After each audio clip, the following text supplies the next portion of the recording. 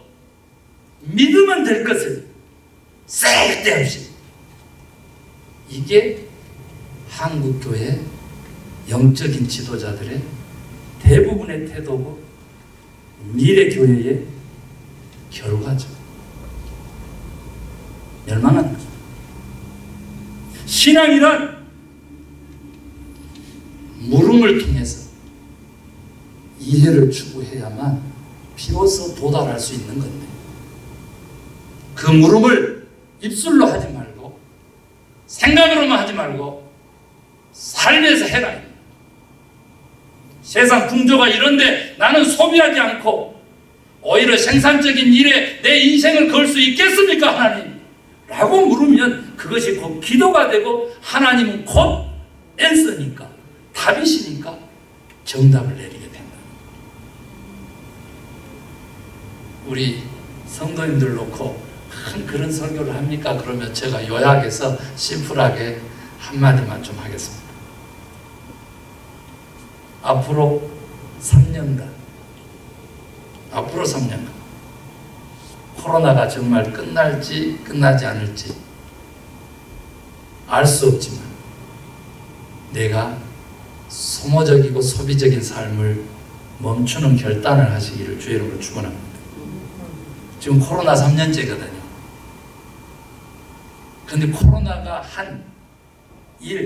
코로나를 통해서 하나님이 인류에게 던지는 위대한 메시지 하나는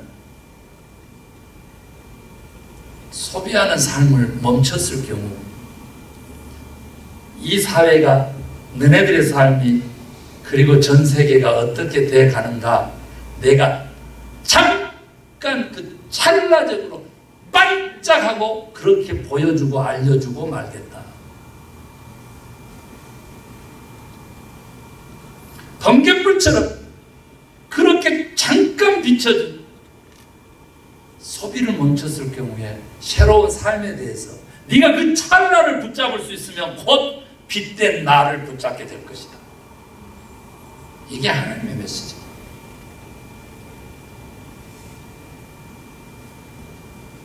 비판하는 경제학자들도 있습니다. 비판하는 자본론자들도 있죠. 진짜 야만적 자본주의는 청교도 정신으로부터 왔다라고 주장하는 사람들도 있습니다. 학설일 뿐이죠. 기그을에서 들을 만한 내용은 있습니다. 그러나 그렇지 않습니다.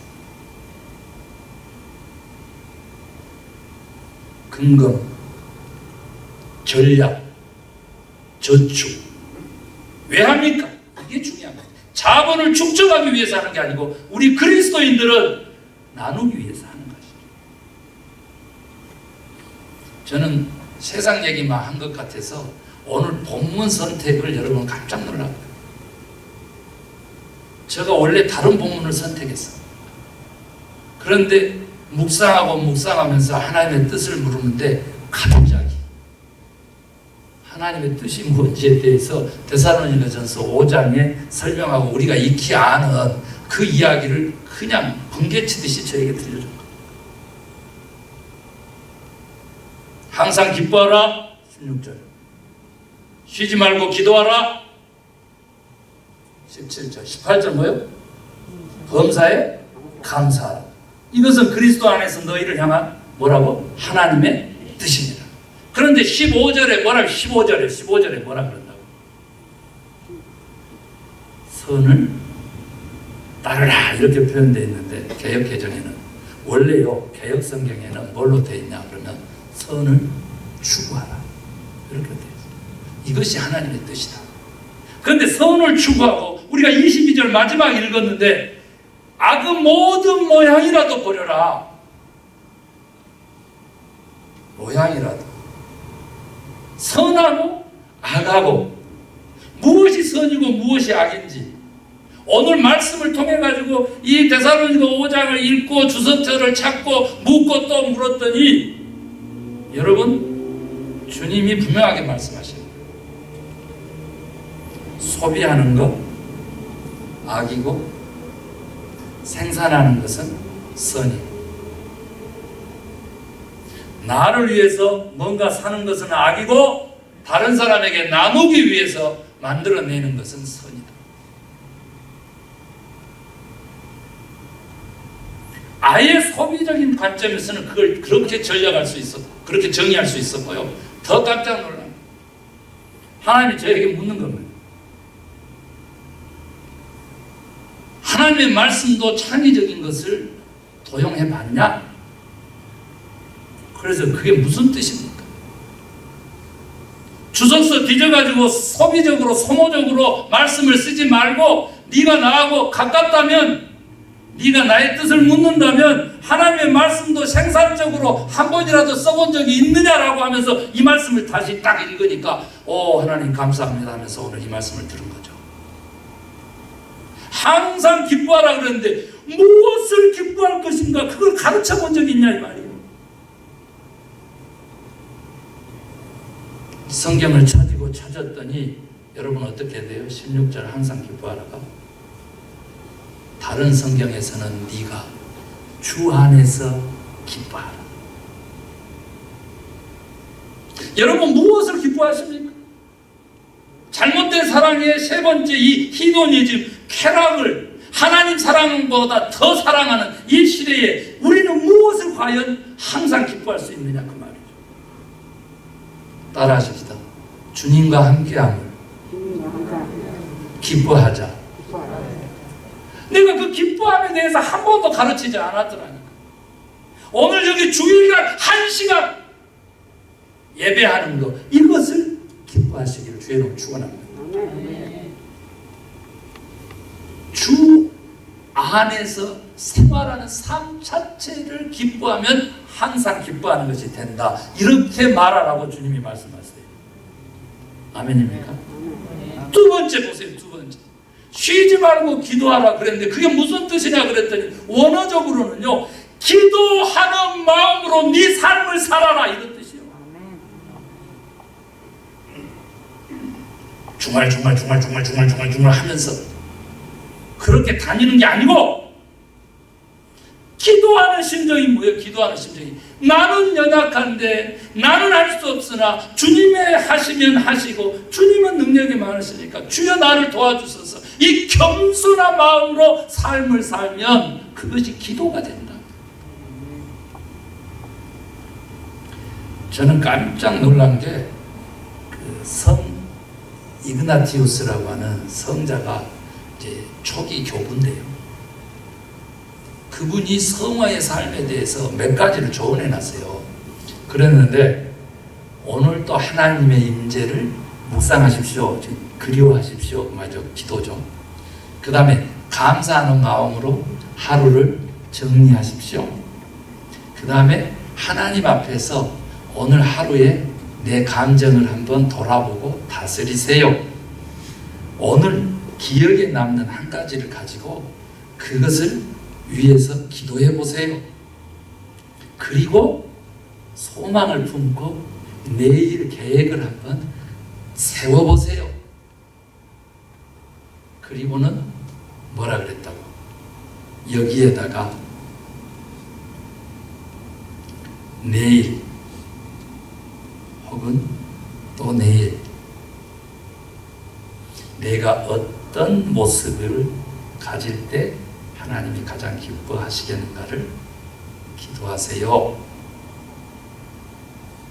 2000년 전에 이미 오늘 말씀의 가장 핵심적인 것을 얘기를 해놨어. 성화의 그 삶으로. 저는 오늘 여러분들이 기도하기를 바라는 것은요.